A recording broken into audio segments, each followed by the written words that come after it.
మాజీ MLA, YCP మాజీ MLA ఇసుక దోపిడీ మొదలు పెట్టాడు. ఆ ప్రభుత్వం కూలిపోయింది, తెలుగుదేశం ప్రభుత్వం వచ్చింది.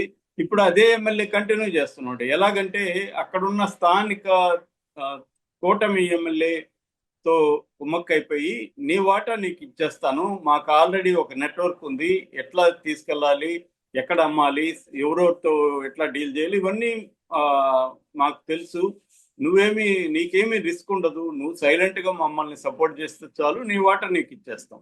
సో తెలుగుదేశం ఎమ్మెల్యేకి కూడా ఏముంటది, హాయిగా మనం అన్ని అర్థం చేసుకొని మనకు డబ్బులు ఇస్తాడు, అంతకంటే పోయేదేముంది అనేది వచ్చేసింది అన్నమాట.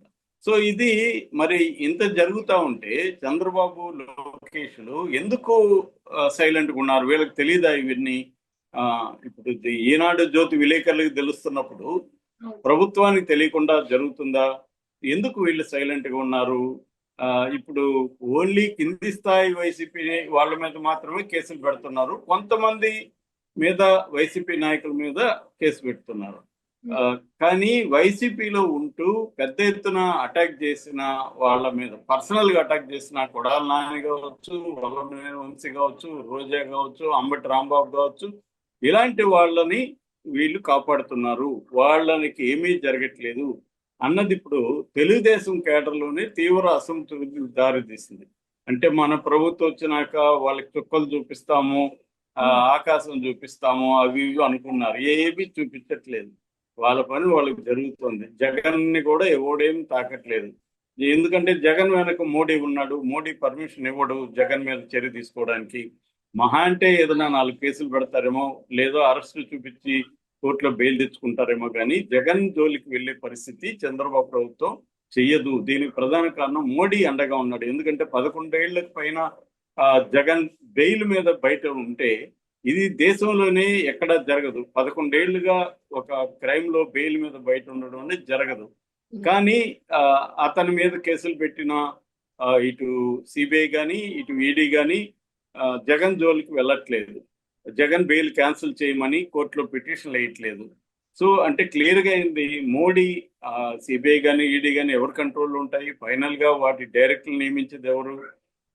మోడీని. ఎందుకంటే కమిషన్ అనేది ఈ మధ్య కాలంలో ఏమైందంటే జడ్జిల్ని తీసేశారు. ఓన్లీ మోడీ, ఒక కేబినెట్ ర్యాంక్ మినిస్టరు, ప్రతిపక్ష నాయకుడు, ముగ్గురితో కూడిన కమిటీ ఉంటుంది. సో ఎలాగో మెజారిటీ వీళ్ళిద్దరే కాబట్టి ఫైనల్ గా మోడీ చెప్పిన వ్యక్తి డైరెక్టర్ గా ఈడీకైనా సిబిఐకైనా ఉంటారు. అంటే మోడీ కంట్రోల్లో వాళ్ళు ఉంటారు. సో మామూలుగానే అందుకనే సామెత పుట్టింది అనమాట, మోడీతో పెట్టుకుంటే ఈడీ వస్తుందని. సో అలాగా మోడీకి అపోజిషన్ ఉన్న వాళ్ళు, మోడీకి నచ్చని రాజకీయ నాయకులు, మోడీ తొక్కేయాలనుకున్న వాళ్ళ మీదకే ఈడీ సిబిఐలు వస్తాయి. అంటే ఫర్ ఎగ్జాంపుల్ కేజ్రీవాల్ మీద కానీ, ఇటు కవితని అరెస్ట్ చేయించడం కానీ, ఇవన్నీ ఏంటంటే రాజకీయంగా వాటిని ఉపయోగించుకోవడం తప్ప వేరే ఇది కనపడదు అనమాట. అలా క్లియర్ గా ఏంటంటే జగన్ ని మోడీ సేవ్ చేస్తున్నాడు, ఇక్కడేమో కొంతమందిని తెలుగుదేశం నాయకులు సేవ్ చేస్తున్నారు. అంటే క్లియర్ గా ఏంటంటే వైసీపీని భూస్థాపితం చేయాలని వీళ్ళకు ఉన్నప్పటికీ వైసీపీ నాయకుల్ని ఎవరిని కూడా వీళ్ళు ఇప్పటి వరకు 7 నెలలు దాటినా కూడా టచ్ చేయట్లేదు. ఓన్లీ వాళ్ళ అనుచర వర్గంలో కొంతమందిని చేస్తున్నారు కానీ వాళ్ళని టచ్ చేయట్లేదు. రెండోది, వాళ్ళ వ్యాపారాలు యథేచ్ఛగా సాగుతున్నాయి. అట్లాగే వైసీపీని గట్టిగా సపోర్ట్ చేసిన అధికారులు కూడా అట్లాగే హ్యాపీగా ఉంటున్నారు తప్ప ఎవరికి ఏమీ ఇబ్బంది కలగట్లేదు అనేది తెలుగుదేశంలోనే ఒక తీవ్ర అసంతృప్తి అయితే ఉంది. అందుకని ఈనాడు జ్యోతి కూడా ఇవన్నీ ఎత్తి చూపిస్తూనే ఉన్నాయి. నిజానికి సాక్షి చేయాల్సిన పని ఈనాడు జ్యోతి చూపిస్తున్నాయి ఈ కూటమి వచ్చినప్పటి నుంచి. ఎందుకంటే ఎక్కడికక్కడ ఎమ్మెల్యేలు, ఇతర తెలుగుదేశం కూటమి నాయకులు విపరీతంగా రెచ్చిపోయి పబ్లిక్ రిసోర్సెస్ ని దోచుకుంటున్నారు, ప్రజల్ని ఇబ్బందులు పెడుతున్నారు అనేది రాస్తున్నప్పటికీ కూడా ఈ ప్రభుత్వం ఎక్కడ ఎటువంటి చర్యలు తీసుకుంటున్నా ఇది కనిపించట్లేదు అనేది ప్రధానంగా మనం అర్థం చేసుకోవాల్సిన అవసరం ఉంది. కానీ ఇప్పుడు 7 నెలలు దాటిపోయింది, ఇప్పటి వరకు వీళ్ళిద్దరి మీద ఎటువంటి యాక్షన్ తీసుకోలేదు. మరోవైపు రోజా కూడా చాలా తీవ్రంగా విమర్శలు మొదలుపెట్టింది ఈ ప్రభుత్వం మీద. వల్లభనేని వంశీ కొడాలి నాని మాత్రం పబ్లిక్ గా వాళ్ళు పెద్దగా రాలేదు. ఆ లడ్డు సమయంలో కొడాలి నాని వచ్చాడు కానీ కొంత మాట్లాడి కానీ తర్వాత సైలెంట్ అయిపోయారు. ఇప్పుడు ఒక వార్త సంచలనంగా మారింది. ఆ వార్త ఏంటంటే కొడాలి నానికి వల్లభనేని వంశీకి ఒక తెలుగుదేశం మంత్రి అండగా నిలుస్తున్నాడు, వాళ్ళని అన్ని రకాలుగా సేవ్ చేస్తున్నాడు, వాళ్ళ చీకటి వ్యాపారాలు ఇప్పుడు కూడా నిరాటంకంగా జరిగిపోతున్నాయి, దానికి వెనక ఈ తెలుగుదేశం మంత్రి ఉన్నాడు అని ఒక వార్తలు వస్తున్నాయి. ఇందులో ప్రధానంగా ఏంటంటే వల్లభనేని వంశీకి సంబంధించిన అనుచరులు, ప్రధాన అనుచరులు, వీళ్ళు బెనామీలు కూడా అని చెప్పొచ్చు, సతీష్, రఘు, మణి, ఈ ముగ్గురు కొంత అక్రమ మైనింగ్ చేస్తున్నారు అనేది ప్రధాన ఆరోపణ. తిరువూరు నియోజకవర్గంలో కొండ పోగు అనే దగ్గర విలేజ్ లో గనులు వీళ్ళు అంటే ముఖ్యంగా గ్రావెల్ సప్లై చేస్తున్నారు, అట్లాగే అక్రమ మట్టి సప్లై చేస్తున్నారు. వాళ్ళకి ఏమో వేరే దగ్గర ట్రాన్సిట్ పర్మిట్ పెట్టుకొని ఇక్కడ చూపిస్తుంటూ చేస్తున్నారు.